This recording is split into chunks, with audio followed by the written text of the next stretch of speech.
Hello दोस्तों, जय हिंद, नमस्कार। मैं रमेश यादव आप सभी का स्वागत करता हूं study with Ramesh Yadav YouTube channel पर। तो जो हमने करंट अफेयर की सीरीज चलाई हुई है उसकी क्लास मैं 2 दिन से नहीं ले पाया। जो 19 और 20 मार्च का करंट अफेयर की क्लास थी और आज 21 मार्च 2024 का करंट अफेयर की क्लास है, तो तीनों क्लासों को हम एक साथ देखेंगे। कुछ निजी काम के कारण मैं बाहर चला गया था और वहाँ पे ना तो मैं रिकॉर्ड कर सका ना मेरे को समय था रिकॉर्ड करने का। तो तीनों दिनों की करंट अफेयर हम आज ही देख लेंगे, एक ही वीडियो थोड़ा लंबा हो जाएगा। आप निश्चिंत रहे, आपका कोई भी पॉइंट छूटेगा नहीं। चाहे क्लास एक दिन ना ली जाए, 2 दिन ना ली जाए, तो अगले दिन उसको कवर कर लिया जाएगा। तो आप कंटिन्यू चैनल के साथ जुड़े रहें और अपना सहयोग देते रहें ताकि आगे हम और भी अच्छा कर सकें। देखो, हम आपके लिए मेहनत कर रहे हैं तो थोड़ा समर्पण आपको भी करना पड़ेगा। और बहुत ही जल्द लाइव क्लास भी शुरू करेंगे, जैसा कि मैंने आपको बताया था पहले भी कि जैसे ही 1000 सब्सक्राइबर पूरे हो जाएंगे लाइव क्लास शुरू कर दी जाएगी उसी दिन से। हमने अपना स्टूडियो लगभग रेडी कर लिया है, कुछ थोड़ा बहुत काम है वो अभी चल रहा है और हफ्ता या 10 दिन में, एक सप्ताह या 10 दिन में काम पूरा हो जाएगा। तो जैसे ही 1000 सब्सक्राइबर पूरे होते हैं उसी उपलक्ष्य में हम लाइव क्लास शुरू करेंगे। तो चलिए शुरू करते हैं आज की क्लास। 19 से और 21 मार्च 2024 का current affair. Point number 1, Maharashtra ने अहमदनगर का नाम बदलकर अहिल्यानगर रखा। देखो, अहिल्यानगर क्यों रखा? क्योंकि अहिल्याबाई एक महाराष्ट्र में अहिल्याबाई होलकर, मराठाओं की एक महारानी थी अहिल्याबाई होलकर, उनके नाम से ही अहमदाबाद का नाम रखा गया है। क्योंकि अहिल्याबाई का जन्म अहमदनगर जिले में ही हुआ था। महाराष्ट्र के अहमदनगर जिले में ही अहिल्याबाई का जन्म हुआ था। खंडेराव की पत्नी थी अहिल्याबाई और उन्होंने बहुत अच्छे काम किए थे। मराठाओं की महारानी थी अहिल्याबाई। तो अहमदनगर का नाम बदलकर अहिल्याबाई किया है। देखते हैं इसके बारे में, जानते हैं। महाराष्ट्र सरकार ने कैबिनेट बैठक में कई बड़े फैसले किए हैं। शिंदे कैबिनेट ने अहमदनगर जिले का नाम बदलकर अहिल्यानगर कर दिया है। इसके साथ ही महाराष्ट्र कैबिनेट ने 8 मुंबई रेलवे स्टेशनों का नाम बदलने का फैसला किया है। वहीं पुणे जिले के वेल्हे तालुका का नाम भी राजगढ़ रखने का प्रस्ताव पारित किया है। तो देखो, नाम ये भी बदल रहे हैं, बीजेपी तो बदल ही रही थी। आगे है, महाराष्ट्र कैबिनेट ने फैसला किया कि ब्रिटिश काल के नाम वाले स्टेशनों के नाम बदल दिए जाएंगे। जानकारी के मुताबिक जिन 8 स्टेशनों के नाम बदले जाने हैं उन्हें मध्य रेलवे और पश्चिमी रेलवे संचालित करते हैं। विधायी मंजूरी के बाद प्रस्ताव केंद्रीय गृह मंत्रालय और रेल मंत्रालय को भेजा जाएगा। राज्य सरकार पहले ही मुंबई सेंट्रल रेलवे का मुंबई सेंट्रल स्टेशन का नाम बदलकर नाना जगन्नाथ शंकर सेठ स्टेशन करने का प्रस्ताव केंद्र सरकार को भेज चुकी है। तो अगर इसका नाम बदलेगा तो क्या होगा? नाना जगन्नाथ शंकर सेठ स्टेशन।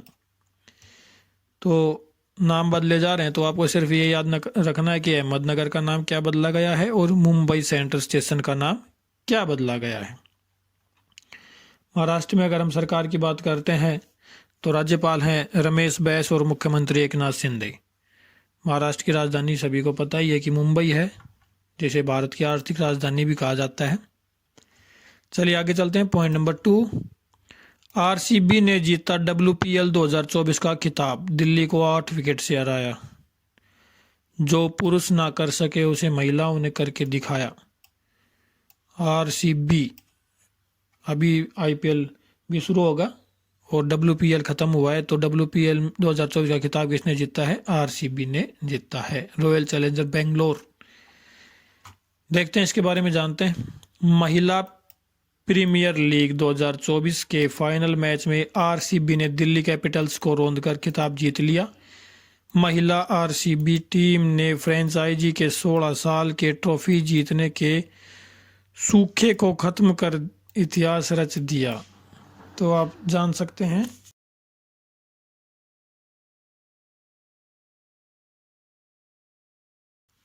वुमेन्स प्रीमियर लीग के फाइनल मैच में रॉयल चैलेंजर बेंगलोर और दिल्ली कैपिटल्स के बीच मुकाबला खेला गया। दोनों टीमों के बीच ये मैच दिल्ली के अरुण जेटली स्टेडियम में खेला गया। तो दिल्ली में खेला गया है अरुण जेटली स्टेडियम में। तो आरसीबी अभी तक नहीं जीत पाई थी, जो पुरुषों की टीम है, लेकिन महिलाओं ने ये करके दिखाया है और अपने नाम ये ट्रॉफी की है। WPL 2024 इंपॉर्टेंट रहेगा एग्जाम के पॉइंट ऑफ व्यू से। चलिए आगे चलते हैं। पॉइंट नंबर 3, देश का पहला ऑयल पाम प्रोसेसिंग संयंत्र शुरू। तो देश में पहला संयंत्र बना है, पाम ऑयल प्रोसेस कर रहे हैं वहाँ पे। तो पाम ऑयल आपको पता ही होगा, एक खाद्य पदार्थ है, खाने के काम आता है। मिशन पाम ऑयल के तहत अरुणाचल प्रदेश में देश का पहला ऑयल पाम प्रोसेसिंग संयंत्र शुरू हो गया है। देश की बड़ी ऑयल पाम कंपनियों में से एक 3F ऑयल पाम ने इसकी स्थापना की है। यह संयंत्र अरुणाचल प्रदेश की दिबांग घाटी में रोइंग में स्थापित किया गया है। पाम ऑयल एक खाद्य वनस्पति ऑयल है जो पाम अर्थात ताड़ के फल के मेसोकार्प लाल रंग का गुदा होता है, एक उससे प्राप्त होता है। तो इंपॉर्टेंट रहेगा एग्जाम के पॉइंट ऑफ व्यू से कि कंपनी कौन सी है, 3F ऑयल। 3F के नाम से 3F ऑयल पाम जो यहाँ पे भी लिखा हुआ है, ये कंपनी है। और कहाँ स्थापित किया गया? अरुणाचल प्रदेश में स्थापित किया गया है। पहले इंपोर्ट किया जाता है, आयात किया जाता था पाम ऑयल का। तो आपको पता होगा कि जैसे लॉकडाउन हुआ था तो पाम ऑयल का आयात नहीं हो पाया था, तो सरसों के तेल की कीमत बहुत ही ज़्यादा बढ़ गई थी, लगभग 200 रुपये लीटर हो गया था सरसों का तेल। तो वो कारण यही था। और सरसों भी बहुत महंगी हो गई थी, लगभग 8,000 रुपये क्विंटल सरसों बिकी थी, जो अब की बार लगभग 5,000 या 5,200 के समथिंग बिक रही है। तो वो इसी कारण था उसका महंगा होना। चलिए नेक्स्ट चलते हैं। पॉइंट नंबर 4, नवनीत सहगल बने प्रसार भारती बोर्ड के अध्यक्ष। तो प्रसार भारती बोर्ड है जो हमारा दूरदर्शन और जो आकाशवाणी को कंट्रोल करता है, प्रसार भारती, उसके अध्यक्ष बने हैं नवनीत सहगल। तो इसके प्रसार भारती के बारे में मैं पिछली वीडियो में डिटेल से बता चुका हूं। अगर आप इसके बारे में जानना चाहते हैं तो पिछली वीडियो में आप डिटेल से देख सकते हैं। आगे चलते हैं। Point number 5, startup Mahakumbh 2024। तो स्टार्टअप को बढ़ावा देने के लिए 2024 का महाकुंभ रखा गया है। जानते हैं इसके बारे में।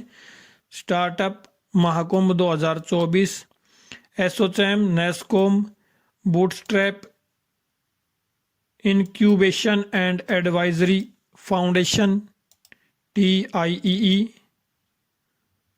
और Indian venture and alternate capital association जैसे उद्योग, जो ये इम्पोर्टेंट हमारे लिए होंगे नहीं कौन कौन से उद्योग थे, क्योंकि ये बहुत बड़ी कंपनियां हैं। इन लोगों ने इसको लीड किया है। ये वो वहाँ पे स्थापित थे। 1000 से अधिक स्टार्टअप वहाँ पे पेश किए गए। 50 यूनिकॉर्न, 500 इनक्यूबेटर और 5,000 प्रतिनिधियों को एकजुट करने के लिए तैयार है। तो इतना इम्पोर्टेंट है नहीं कि क्या हो रहा है क्या नहीं हो रहा, लेकिन ये इम्पोर्टेंट है कि महाकुंभ का स्टार्टअप किया गया है। कहाँ किया गया? दिल्ली में किया गया है। स्टार्टअप महाकुंभ दिल्ली में आयोजित किया गया है। सिर्फ इतना ही याद रखना है, ज़्यादा कुछ इन कंपनियों के बारे में याद नहीं रखना। आगे चलते हैं। पॉइंट नंबर 6, चुनाव आयोग ने पैरा तीरंदाज शीतल देवी को PWD राष्ट्रीय आइकन किया नामित। देखो, चुनाव आयोग ने नामित किया गया है, चुनाव आयोग के द्वारा नामित किया गया है, तीरंदाज हैं शीतल देवी को। और PWD क्या होता है? जो दिव्यांग जो होते हैं उनको PWD बोला जाता है। तो दिव्यांग के लिए राष्ट्रीय आइकन बनाया है चुनाव आयोग ने कि भाई आप अगर दिव्यांग भी हैं तो भी जाके वोट कीजिए। आप इनको देखिए कि ये मेडल ला सकती हैं देश के लिए, तो क्या आप अपने देश के लिए वोट भी नहीं कर सकते? तो उसको प्रोत्साहन दिया जाता है। तो PWD के लिए आइकन किन्हें बनाया गया है? तो पैरा तीरंदाज शीतल देवी को। मोस्ट इम्पोर्टेंट क्वेश्चन है ये, क्योंकि अभी चुनाव, लोकसभा के चुनाव आ ही रहे हैं, आचार संहिता लग चुकी है। प्रतिष्ठित पैरा तीरंदाज और अर्जुन पुरस्कार विजेता शीतल देवी को PWD श्रेणी में राष्ट्रीय आइकन घोषित किया गया है। भारतीय चुनाव आयोग ने भारतीय क्रिकेट कंट्रोल बोर्ड के सहयोग से भारतीय बधिर क्रिकेट संघ टीम और दिल्ली एवं जिला क्रिकेट संघ टीम के बीच एक प्रदर्शनी क्रिकेट मैच का आयोजन किया। इस दौरान यह घोषणा की गई। तो बहुत ही इंपॉर्टेंट रहेगा, आप याद रखना, सिर्फ याद ये रखना कि पीडब्ल्यूडी के लिए राष्ट्रीय आइकन किसे बनाया गया है, तो शीतल देवी को बनाया गया है। आगे चलते हैं पॉइंट नंबर 7। रूस में एक बार फिर पुतिन की सरकार। तो भाई पुतिन की सरकार तो वहाँ चलेगी ही, लगातार 5वीं बार जीता राष्ट्रीय चुनाव, दूसरी पार्टी को आने नहीं देते, तो भाई चुनाव तो जीतेंगे ही।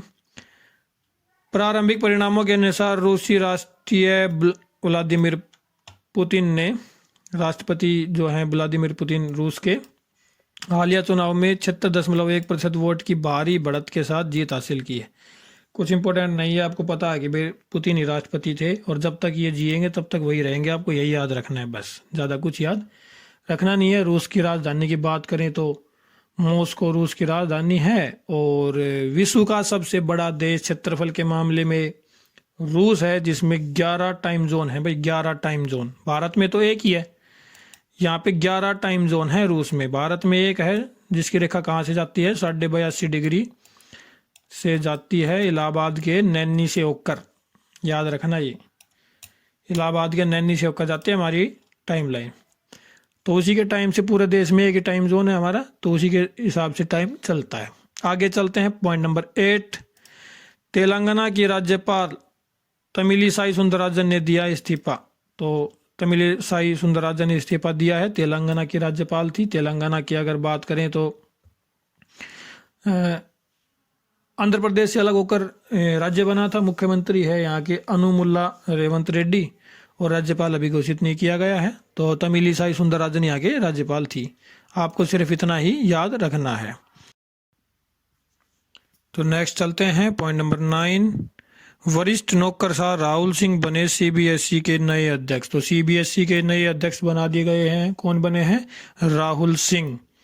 मोस्ट इम्पोर्टेंट रहेगा फॉर जो अपने सेंट्रल गवर्नमेंट के एग्जाम होते हैं उनके लिए, क्योंकि दिल्ली से रिलेटेड क्वेश्चन है, दिल्ली में है सीबीएसई बोर्ड, आपको पता ही होगा, और पूरे देश में मान्यताएं देते हैं ये। केंद्र सरकार ने 13 मार्च 2024 को वरिष्ठ आईएएस अधिकारी राहुल सिंह को केंद्रीय माध्यमिक शिक्षा board central board of school education का अध्यक्ष नियुक्त किया है। राहुल सिंह ने इस पद पर नियुक्ति के साथ निधि छिब्बर को प्रतिस्थापित किया। तो इम्पोर्टेंट नहीं रहा, सिर्फ ये इम्पोर्टेंट है कि राहुल सिंह बने हैं। आगे चलते हैं पॉइंट नंबर 10। चुनाव आयोग ने, क्या हो गया, पॉइंट नंबर 10 है, चुनाव आयोग ने know your candidate app launch किया। नो योर कैंडिडेट, जानते हैं इसके बारे में? आगामी लोकसभा चुनाव की तारीखों की घोषणा से पहले मुख्य चुनाव आयुक्त राजीव कुमार ने नो योर कैंडिडेट नामक एक नया मोबाइल एप्लीकेशन पेश किया। यह ऐप मतदाताओं को यह पता लगाने में सक्षम करेगा कि उनके निर्वाचन क्षेत्र में किसी चुनावी उम्मीदवार का कोई आपराधिक रिकॉर्ड है या नहीं।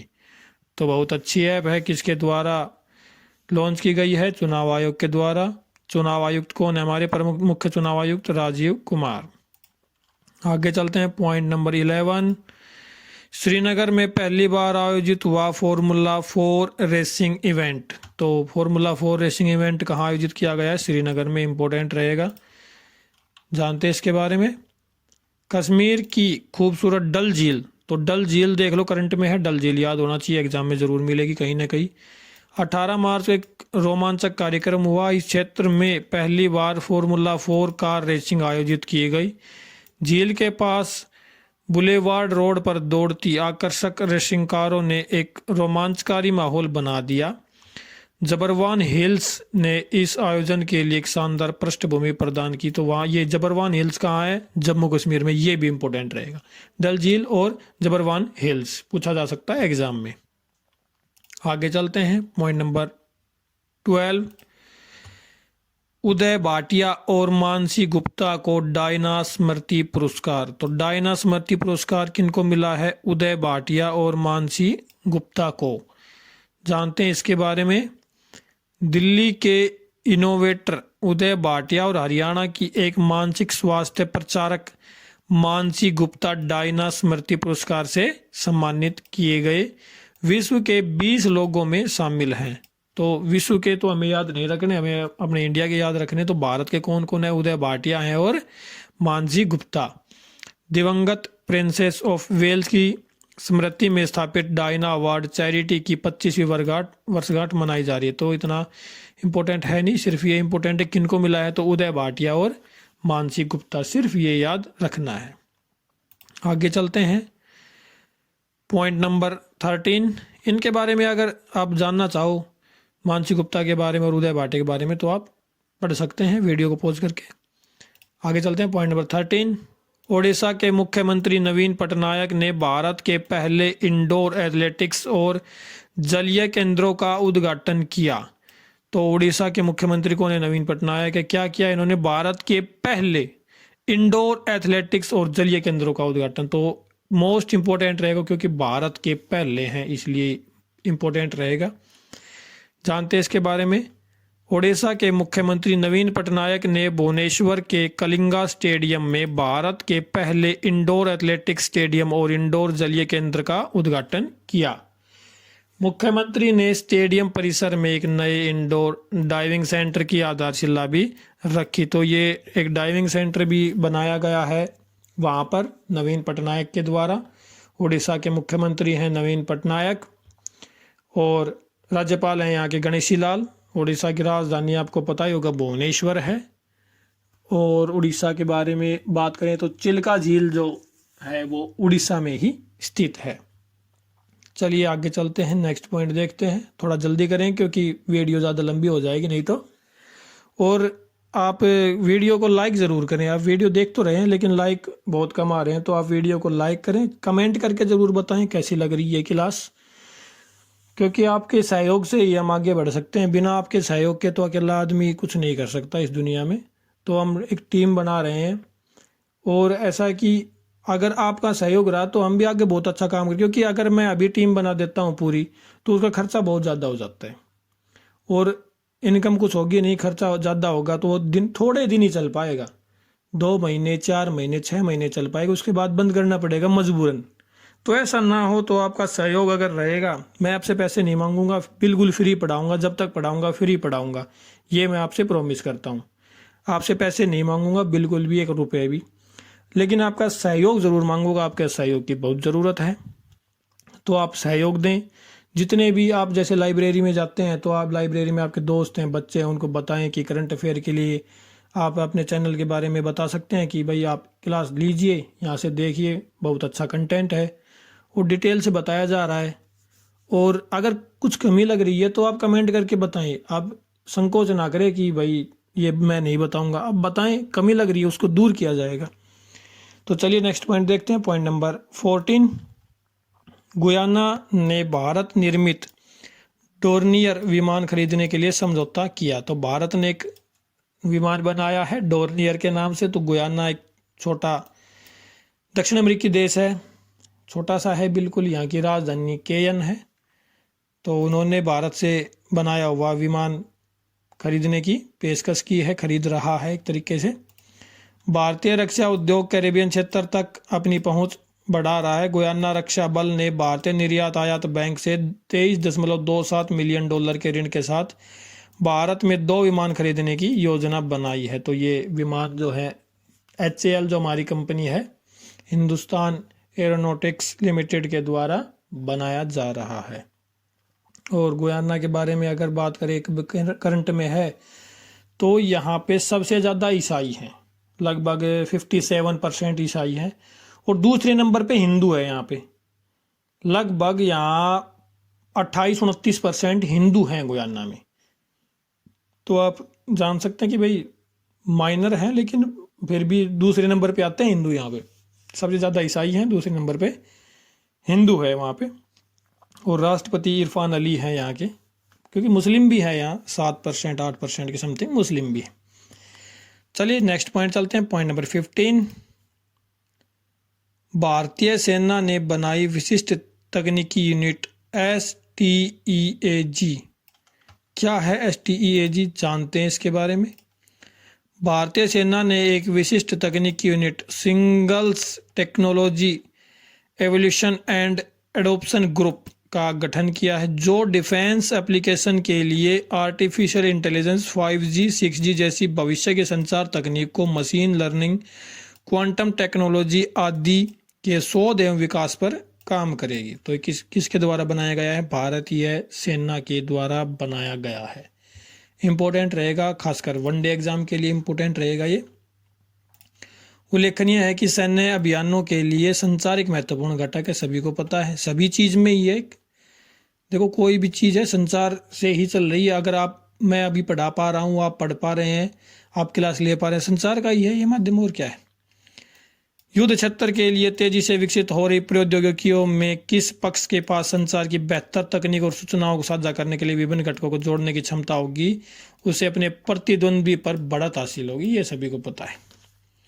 भारतीय थल सेना की स्थापना 1 अप्रैल 1895 को अंग्रेजों द्वारा की गई थी। इंपॉर्टेंट रहेगा, ये याद रख लेना, 1 अप्रैल 1895 में की गई थी। चलिए नेक्स्ट पॉइंट चलते हैं, पॉइंट नंबर 16। भारत अमेरिका संयुक्त सैन्य अभ्यास एक्स टाइगर ट्रायम्फ 2024, ये तो 24 लगा हुआ है, 2024 में ये हुआ है। तो इम्पोर्टेंट यही रहा किस किस के बीच होता है, तो भारत और अमेरिका के बीच होता है। भारत और संयुक्त राज्य अमेरिका के बीच टाइगर ट्रायम्फ 2024 या 24 ओनली नामक संयुक्त सैन्य अभ्यास 18 मार्च को शुरू हुआ और 31 मार्च तक जारी रहेगा। यह अभ्यास भारत के पूर्वी समुद्र तट पर हो रहा है। तो भारत का जो पूर्वी समुद्र तट है उसको किस नाम से जाना जाता है?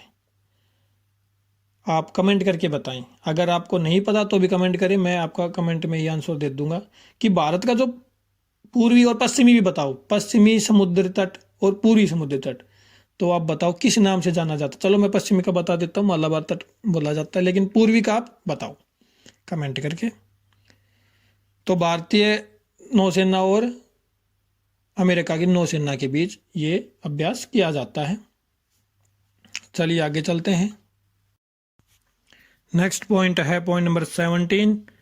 मंगल ग्रह पर मिला सबसे बड़ा ज्वालामुखी। तो दुनिया का सबसे बड़ा ज्वालामुखी मिला है मंगल ग्रह पर। जानते हैं इसके बारे में? शोधकर्ताओं ने मंगल ग्रह पर एक बड़ी खोज की है। नोटिक्स ज्वालामुखी नामक एक विशाल ज्वालामुखी, प्रभावशाली 29,600 फीट ऊंचा और लगभग 450 किलोमीटर चौड़ा। आप जान सकते हैं इसके आकार के बारे में? देखो 450 किलोमीटर चौड़ा और 29,600 फीट ऊंचा। यह विशाल ज्वालामुखी पूर्वी नोटिक्स लेबिरिथिन्स क्षेत्र के भीतर मंगल के भूमध्य रेखा के ठीक दक्षिण में स्थित है। कुछ इंपॉर्टेंट नहीं है, याद नहीं रखना, सिर्फ याद ये रखना है कि सबसे बड़ा ज्वालामुखी मिला है मंगल ग्रह पे मिला है। नाम क्या रखा है? नोटिक्स ज्वालामुखी इसका नाम रखा गया है। बस 2 पॉइंट है, दोनों पॉइंट याद रखने हैं। मंगल ग्रह इंपॉर्टेंट है, तो मंगल ग्रह के बारे में थोड़ा जान लेते हैं। सूर्य से चौथा ग्रह है भाई, सबसे पहला बुध, फिर शुक्र और उसके बाद पृथ्वी, फिर मंगल ग्रह। तो चौथा है जो केवल बुध से बड़ा है, तो सबसे छोटा है बुध, उससे बड़ा मंगल ग्रह है। इसको लाल ग्रह बोला जाता है। लाल ग्रह क्यों बोला जाता है? क्योंकि आयरन ऑक्साइड की अधिकता है, और आयरन ऑक्साइड से क्या बनता है? जंग, और जंग का रंग कैसा होता है? लाल ही होता है। तो आयरन ऑक्साइड की अधिकता के कारण यहाँ पे इसका रंग लाल है। और जो सबसे ऊंचा पहाड़ मिला है, दुनिया का सबसे ऊंचा पहाड़ अभी तक जो मिला है उसके बारे में, ओलंपस मॉन्स जो है वो मंगल ग्रह पर स्थित है। चलिए आगे चलते हैं, पॉइंट नंबर 18। चुनाव आयोग ने हिमाचल प्रदेश में मतदान को बढ़ावा देने के लिए शुरू किया मिशन 414 अभियान। तो देखो चुनाव आयोग के द्वारा हिमाचल प्रदेश में शुरू किया गया है। क्यों शुरू किया गया है जानते हैं इसके बारे में? चुनाव आयोग ने हिमाचल प्रदेश में कम मतदान वाले 414 मतदान केंद्रों को लक्षित करने हेतु मिशन 414 शुरू किया है। रणनीतियों में जागरूकता अभियान, मॉडल स्टेशन और आकर्षक युवा आइकन शामिल है। तो देखो कुछ स्टेशन ऐसे हैं उनके जहाँ पे मतदान बहुत कम हो रहा है, 60% से भी कम मतदान है, वहाँ पे 60% से कम मतदान वाले 414 मतदान केंद्रों पर मतदान प्रतिशत बढ़ाने के लिए एक विशेष अभियान शुरू किया है। कहाँ किया है? हिमाचल प्रदेश में किया है। सिर्फ ये 2 पॉइंट याद रखने हैं। आगे चलते हैं पॉइंट नंबर 19। भारत WTSA 2024 और IMC 2024 की मेजबानी करेगा। क्या है ये चीजें, जानते हैं इसके बारे में। Bharat India mobile Congress IMC 2024 के साथ साथ अंतर्राष्ट्रीय दूरसंचार संघ ITU द्वारा आयोजित प्रतिष्ठित विश्व दूरसंचार मानकीकरण असेंबली WTS 2024 की मेजबानी करने के लिए तैयार है। तो ये इसकी मेजबानी कौन कर रहा है? भारत कर रहा है। सिर्फ इतना ही याद रखना है। आगे चलते हैं पॉइंट नंबर 20। नेपाल ने की पोखरण दिमाग में रह गया, पोखरा को अपनी पर्यटन राजधानी बनाने की घोषणा। पोखरण तो जैसलमेर में है। तो पोखरा को अपनी पर्यटन राजधानी बना रहा है नेपाल। वैसे नेपाल की राजधानी क्या है? काठमांडू है। लेकिन पर्यटन को बढ़ावा देने के लिए पर्यटन राजधानी बनाने की घोषणा की है नेपाल की। बहुत ही सुंदर देश है। अगर मौका मिले तो आप देख के आइए। सस्ता भी है, ऐसा नहीं कि बहुत ज़्यादा ही पैसे खर्च होंगे। अपने पर्यटन उद्योग को बढ़ावा देने के लिए नेपाल सरकार ने गंडकी प्रांत के एक शहर पोखरा को आधिकारिक तौर पर हिमालयी राष्ट्र की पर्यटन राजधानी घोषित कर दिया है। तो नेपाल की राजधानी काठमांडू है। मुद्रा रुपया है। प्रधानमंत्री पुष्प कमल दहल और राष्ट्रपति रामचंद्र पहलोड यहाँ के राष्ट्रपति हैं। तो अगर हम बात करें कि हिंदू राष्ट्र हम किसे बोल सकते हैं, तो नेपाल को हम हिंदू राष्ट्र बोल सकते हैं, क्योंकि यहाँ पे हिंदुओं की जो जनसंख्या का प्रतिशत लगभग 82% है। 81 से 82% है। और उसके बाद बौद्ध आते हैं 9% के समथिंग, और उसके बाद धीरे धीरे सभी धर्म है। तो हिंदू धर्म की अगर बात आती है तो हिंदू धर्म का अगर देश की बात करें तो नेपाल को हम हिंदू देश बोल सकते हैं। आगे चलते हैं पॉइंट नंबर 21। दिल्ली में खुला भारत का पहला आयुर्वेदिक कैफे। तो भारत का पहला आयुर्वेदिक कैफे खुला है कहाँ? दिल्ली में खुला है। जानते हैं इसके बारे में।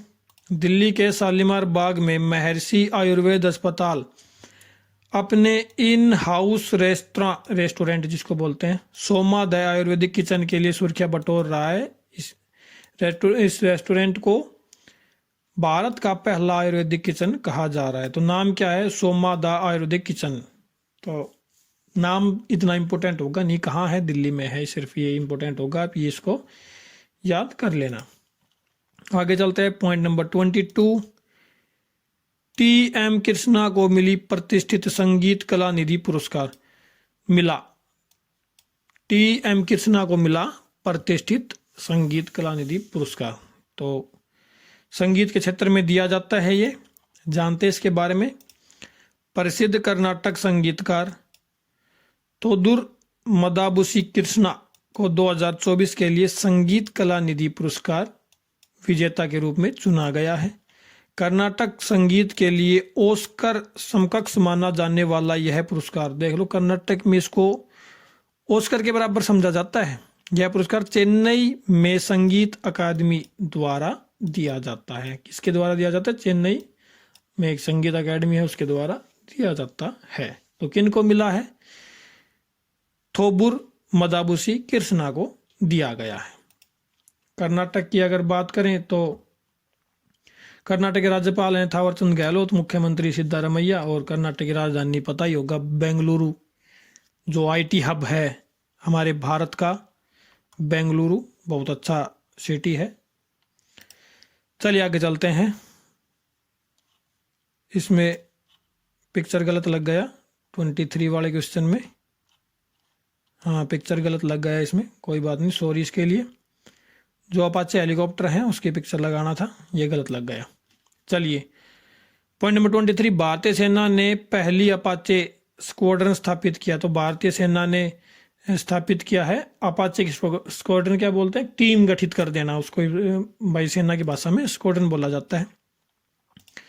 भारतीय सेना ने नए अधिग्रहित AH-64E अपाचे लड़ाकू हेलीकॉप्टरों को संचालित करने के लिए अपना पहला स्क्वाड्रन 451 एविएशन स्क्वाड्रन बनाया है। स्क्वाड्रन की औपचारिक स्थापना 15 मार्च को जोधपुर में की गई थी। तो देखो ये जो टीम गठित की गई है ये स्पेशल गठित की गई है पाकिस्तान की सीमा पे रहने के लिए।